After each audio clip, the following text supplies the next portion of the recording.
नमस्कार, मैं राहुल मिश्रा, नई सोच नई ऊर्जा से। आप विश्वविद्यालय को लेकर के बराबर खबरें तो देखते होंगे। कभी किसी तरह खबर आती है, कभी छात्र आगे बढ़ रहे हैं, कभी कन्वोकेशन हो रहा है, कभी राज्यपाल आ रहे हैं। लेकिन पहली बार ऐसी अभियान देखेंगे कि नशा छोड़ो अभियान, जो देश की सबसे बड़ी समस्या बन गए, जिसको लेकर के प्रधानमंत्री जी भी चिंतित रहते हैं। आइए हम बात करते हैं क्या है ये प्रोग्राम। मैम नमस्कार, ये नशा मुक्ति अभियान जो चला रहे हैं विश्वविद्यालय, ये क्या है? अभी हाल में 2 अगस्त को संडे को हमारे माननीय प्रधानमंत्री जी ने एक आह्वान किया, जिसमें माई इंडिया पोर्टल पे ये बोला गया कि देश भर में हमें ये अभियान चलाना है, जैसे नशा मुक्त भारत 2026। इसमें हमारी जो यंग यूथ है उनसे हमारा आह्वान है कि भी किसी भी प्रकार का नशा घातक है हमारे लिए, उनकी पूरी ज़िंदगी बर्बाद होती है। और क्योंकि वो हमारे ह्यूमन रिसोर्सेज हैं, तो इसलिए बहुत बड़ा आघात हमारे देश को होता है। इसलिए सारे विश्वविद्यालय ये अभियान चला रहे हैं। उसमें हमारा लखनऊ विश्वविद्यालय ने भी इस पे अपना अमल किया है। अब उसके बाद दिनांक 4 तारीख को हमारे माननीय कुलपति जी प्रोफेसर JP सैनी सर ने 9 पोस्टर्स रिलीज़ किए हैं। और वो पोस्टर कंटेंट सिर्फ अल्कोहल की बात नहीं करते, ड्रग्स की, डिफरेंट टाइप ऑफ ड्रग्स की भी बात करते हैं, तंबाकू की भी बात करते हैं, सिगरेट की भी बात करते हैं, गांजा और चरस की भी बात करते हैं, किसी प्रकार का भी नशा उसकी बात करते हैं। और उसको डिटेल में बनाया गया है, जिसके बारे में हमारे आरोग्य भवन की जो डॉक्टर हैं अंकिता जी आपको डिटेल में बताएंगे। अच्छा, जो ये नशा मुक्ति है, नशा करके क्या आपको नहीं लगता कि युवा काफ़ी कमज़ोर हो जा रहा है? और इसके अलावा देश की बहुत बड़ी इकॉनमी नशा की वजह से जो बीमारियां जनरेट हो रही हैं उसमें लग रही है। बिल्कुल, आप ये देखिए, नशा एक ऐसी चीज़ है कि जो इंसान करता है उसका शरीर तो बर्बाद होता ही होता है, उसका घर भी बर्बाद होता है, वो आर्थिक रूप से कमज़ोर भी होता है, उसकी नौकरी पे भी असर पड़ता है, और ओवरऑल पूरे परिवार और धीरे धीरे करके समाज और देश पे असर पड़ता है। एक बड़ी कहावत है नशे को लेकर के, नशा एक ऐसी चीज होती है जो सियासत खा जाती है। बिल्कुल ऐसे ही बात है, क्योंकि एक लत पूरी, आपको पता है, इंसान पूरे देश को खा सकता है। तो इसलिए हमें अपने एक एक यूथ, जो हमारा एक एसेट है, ह्यूमन रिसोर्स है, उसको बहुत कीमती है। हर बच्चा, हर नागरिक देश का एक हीरा है, उसे हमें बचाना है। क्योंकि देश अपने वहाँ के जन से जाना जाता है, वहाँ के सिटीज़न से जाना जाता है। क्योंकि जो सिटीज़न्स होते हैं वो डिफरेंट पद पे, जो बच्चे हमारी यूथ है, आगे बढ़ के बागडोर उन्हीं के हाथ में होगी हमारे देश की, तो उनको हमें खास तौर से बचाना है। इसलिए विश्वविद्यालय ने भी इसके लिए बहुत काम कर रहा है। पोस्टर्स के अलावा हमने एक अवेयरनेस व्हीकल तैयार की है, जिस पे सारा अवेयरनेस मटेरियल है। और वो व्हीकल हमारे लखनऊ में हर स्कूल एंड कॉलेज में जा कर के अवेयरनेस मटेरियल बांटेगी और जन जागरूक करेगी। उसके अलावा हमारे लखनऊ जिले में जाएगी, पूरे लखनऊ में लखनऊ जो हमारा शहर है उसमें जाएगी, जितने भी स्कूल्स एंड कॉलेजेस हैं।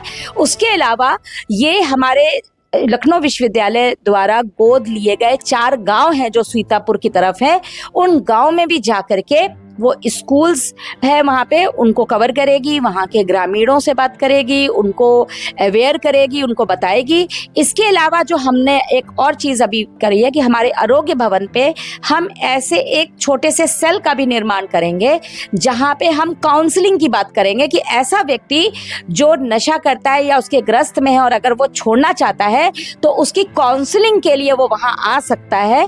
और हमारे जो डॉक्टर्स हैं वो उसको राह दिखा सकते हैं कि कैसे वो छोड़ने में उनकी मदद करेगा, या वो क्या ऐसी चीज़ें करे जिससे वो उस नशे को छोड़ सके। उसके अलावा अभी कल हमारे यहाँ इस पे प्रतियोगिताएं हुई, जिसमें 6 प्रतियोगिताएं की हमने। ऐसे कंपटीशन, कंपटीशन में क्या था आपके?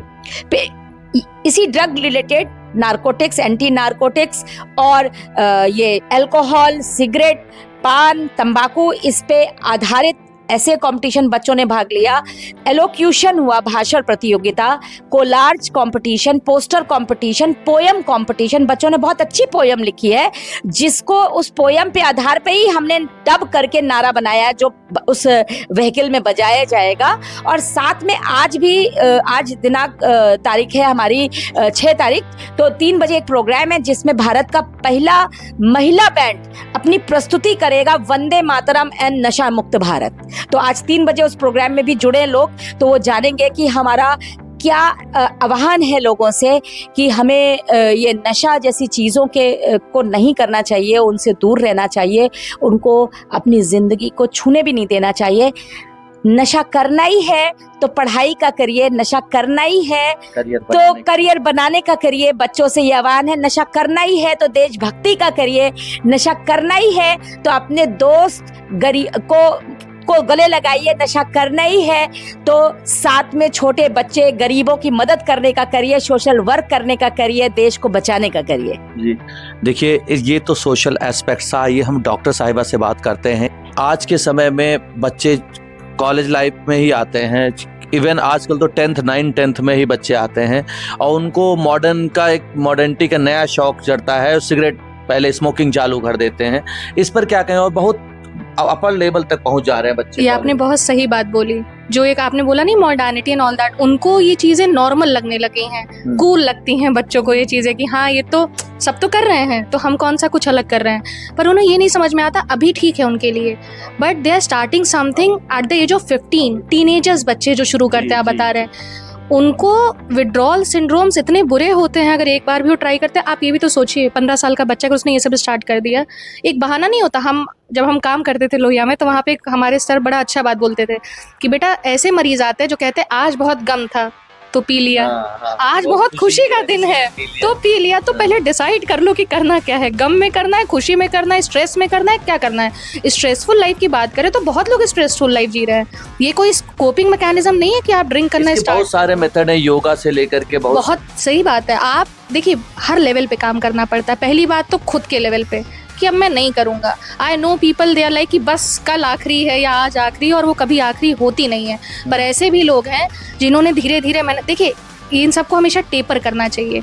ये बच्चे गलत कर देते हैं, या फिर जो लोग, अगर आपने मन बना लिया है कि हमको अब ये चीज़ नहीं करनी है, तो आप ऐसे कीजिए, if you are doing 5 cigarettes a day, आप उसको अगले 1 महीने तक करो कि अब हम 3 करेंगे यार, हम 2 ही करेंगे। आप उसको 6 महीने, 7 महीने, 1 साल में स्वयं से भी कर सकते हैं। हर जगह डॉक्टरों की आवश्यकता नहीं है। मगर जब एक लेवल के बाद, जो आपने बोला 15 साल, अगर वो बच्चा 25 साल तक की एज तक ही अगर उसके 10 साल हो गए और वो तब डिसाइड करे, तो फिर हमारी आवश्यकता पड़ेगी।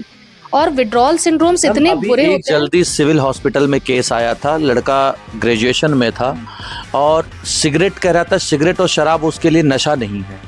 वो इस लेवल पर पहुंच चुका था और वो एकदम पागल हो रखा था कि उसे कुछ भी मिल जाए, उसकी फैमिली उसे वहां पकड़ कर दे रखी। आई know people who have killed their own parents for this. सोचिए, ट्रॉमा सर्जरी में ऐसे केस आते पैसे के लिए, मतलब होता नहीं कि हमें पीना है उसके लिए। देखिए 4 लेवल पे का काम होता है आपका हमेशा। आपका फिजिकल लेवल पे आपको क्या हार्म हो रहा है, आपकी सांस थोड़ी गड़बड़ होना शुरू हो रही है, हार्ट अटैक के खतरे बढ़ रहे हैं, आपको स्ट्रोक आने का खतरा बढ़ रहा है इन सब की वजह से। फिर मेंटल लेवल पे आप जो डिजीनेस होती है, जो कहते हैं मदहोशी में आदमी जा रहा है, हेलुसिनेशंस में जा रहा है। मदहोशी तक ठीक है, हेलुसिनेशंस में जो चीज़ें नहीं हैं वो दिखने लगती हैं, ठीक है, आपको सुनाई देने लगती हैं चीज़ें जो नहीं मौजूद होती हैं। तीसरा लेवल आता है सामाजिक लेवल। आप बहुत अच्छा नहीं लगता है बताने में कि उनका बच्चा ड्रिंक करता है, that is something very painful for parents, बहुत ज़्यादा होता है। अच्छा, ये जैसे आज की जनरेशन है, जेन अल्फा और जेन जी, ये किसी की बातें नहीं सुनते हैं। ये डॉक्टर हो करके आप कैसे उनको समझा पाएंगे? प्रयास पूरा करेंगे सर। हम आपको सच बताएं, जब जो मैम ने बोला काउंसलिंग इसीलिए स्टार्ट करनी है क्योंकि आप किसी को, हम बच्चों को आदेश नहीं दे सकते, हम उनकी काउंसलिंग कर सकते हैं, उनको धीरे धीरे समझा सकते हैं, उनको केसेस दिखा सकते हैं कि ये देखो बेटा, ये 10 साल से कर रहे थे, देखो इनकी क्या स्थिति हो गई है। सर हमने एक चीज़ बोला, हमको एक बहुत मरीज बोलते भी हैं, मैडम ऐसा तो नहीं, आप कैंसर बोलती हैं, एक्चुअली ये टोन में बोलते हैं वो, मैडम ऐसा तो नहीं है, कैंसर होता है, हमारे वो चाचा थे, वो तो जिंदगी में कुछ नहीं खाया, उनको हो गया। हम कह रहे हैं उनकी बात बिल्कुल सत्य है, मगर सर अभी भी 10 केस में 7 केस उन्हीं के आ रहे हैं जो पीते खाते हैं। 3 केस है, हुआ बैड लक पीपल, हुआ थोड़ा सा जेनेटिक कुछ होगा, कुछ भाग्य खराब होगा, हम बिल्कुल मानते हैं, ऐसा डॉक्टर मानते हैं, सब केस वो नहीं होते सर, पर अभी भी 10 में 7 तो वही आ रहे हैं जो यही प्रॉपर ड्रिंकिंग। अभी एक जल्दी ही हम लोग सारे पत्रकार बैठे थे, एक एक्सीडेंट हुआ तो उसमें वो पिया था, तो उससे भी डिसीज जैसे निकली। तो वो उससे जब समझाया जा रहा था तो कहा कि मेरा ड्राइवर सिंस चाइल्डहुड और एजेड हो गए हैं, 70s में, डेली पीते हैं, उन्हें कुछ नहीं हुआ, मुझे कैसे हो सकता है? वही बात जो मैंने आपसे बोली, नहीं ठीक है नहीं हुआ, मगर ये भी तो देखिए सर, जब आप केसेस उठाएंगे हॉस्पिटल में तो 10 में 7 के सभी भी उन्हीं के आ रहे हैं सर। भगवान ना करे आपको कुछ हो, भगवान ना करे कि सोशली हमको और आपको कभी बाहर कभी अस्पताल में मिलना पड़े, पर अगर मिलना पड़े तो सर परिवार की भी सर हालत बहुत बुरी होती है। आप तो झेलोगे, आपका शरीर झेलेगा। देखिए सर 3 चीज़ें होती हैं, खुद से खाना खा पाओ, खुद से सांस ले पाओ, खुद से बाथरूम जा पाओ।